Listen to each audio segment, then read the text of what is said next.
Ada sebuah fenomena kesehatan yang saat ini menurut saya ada yang janggal menurut saya. Bapak perhatikan sekarang. Dokter makin banyak, klinik makin banyak, rumah sakit apalagi. Seharusnya dokter semakin banyak, orang sehat harus gimana?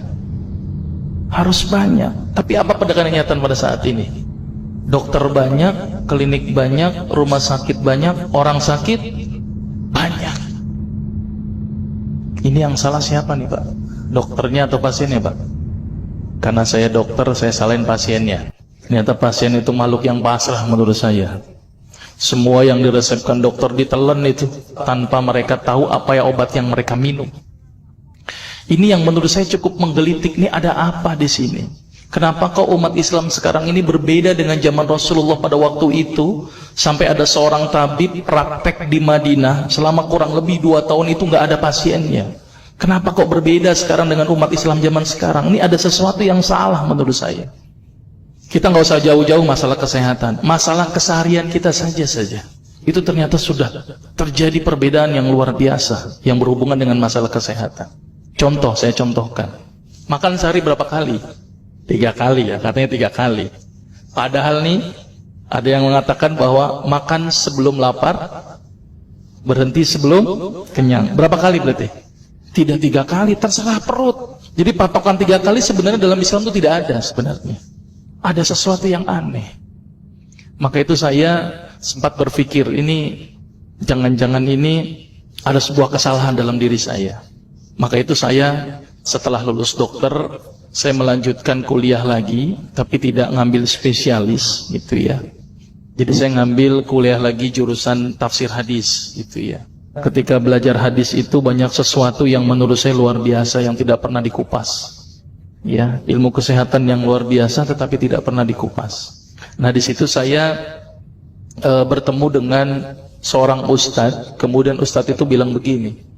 Ini latar belakang saya kenapa saya belajar pengobatan Nabi.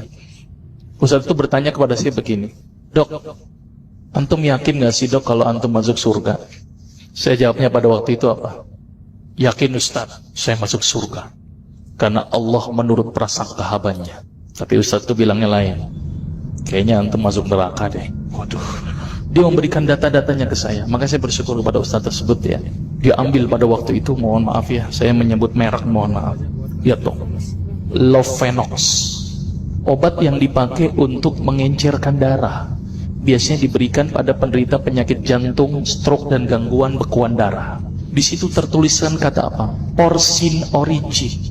Ada yang tahu porsin? Porsin itu isinya Pak, babi Pak. Saya bilang, waduh, berarti dok kalau antum resepin porsin satu pasien, antum telan itu obatnya. Kira-kira ibadah orang tersebut diterima nggak sama Allah? Siapa yang dipersalahkan nanti? Diambil obat yang kedua, Actrapid.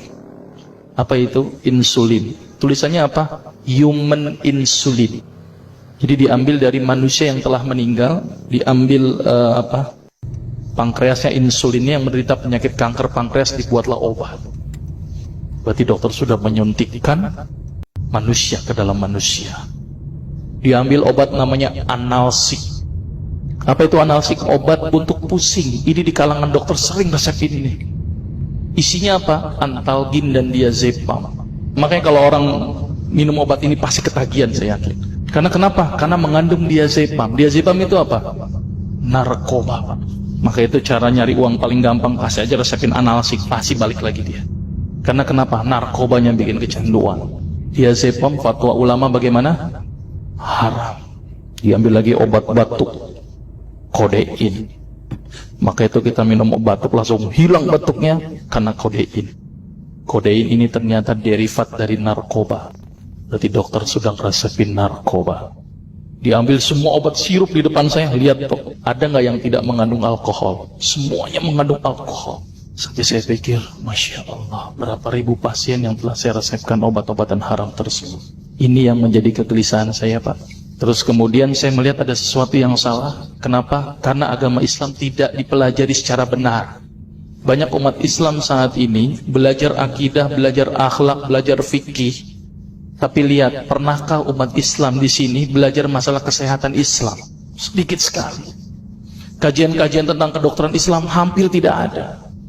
Makanya tidak heran sekarang umat Islam yang notabene hebat menurut saya katanya, tapi ternyata banyak yang sakit karena dilupakan aspeknya.